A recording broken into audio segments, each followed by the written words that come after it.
মনসা পুজোর দিন সন্ধ্যাবেলা আমাদের মাছ করতেই হয়। তবে এই কয়েক বছর ধরে একটা রান্না আমি করেই থাকি মনসা পুজোর দিন সন্ধ্যাবেলা, যেটা হচ্ছে আলু আর চিংড়ি মাছ দিয়ে হাতে মাখা বাটি চচ্চড়ি, যেটা খেতে অসাধারণ লাগে। প্রথমে এখানে দেখিয়ে দিচ্ছি, শুকনো লঙ্কা দুটো, কাঁচা লঙ্কা, সর্ষে, পোস্ত আর জিরে বেটে নিয়েছি। আর আলু, চিংড়ি মাছ এসব তো ধুয়েই রেখেছি। একবারে কড়াতে আমি দিয়ে দিচ্ছি আলু, পেঁয়াজ, কাঁচা লঙ্কা আর যে ধুয়ে রেখেছিলাম আমি চিংড়ি মাছ, সেটা দিয়ে দিলাম। আর একটু ওই ছাতু ছিল, সেটার কি করব, ওতেই দিয়ে দিয়েছি, সেটা স্কিপ করেই যেতে পারেন আপনারা। আর যেটা বেটে রেখেছিলাম সেটা দিলাম, লবণ দিলাম আর হলুদ দিলাম আর সর্ষের তেল দিয়ে ভালো করে আমি হাতে করে মেখে নেব। যেহেতু এটা বলেছি হাতে মাখা বাটি চচ্চড়ি, হাতে করে তো ভালো করে মাখাতেই হবে।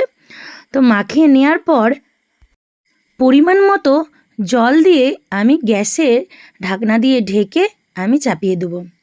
ওই 15 থেকে 20 মিনিট ফুটতে থাকবে আর ধীরে ধীরে দেখবেন তেল ছাড়তে শুরু করেছে।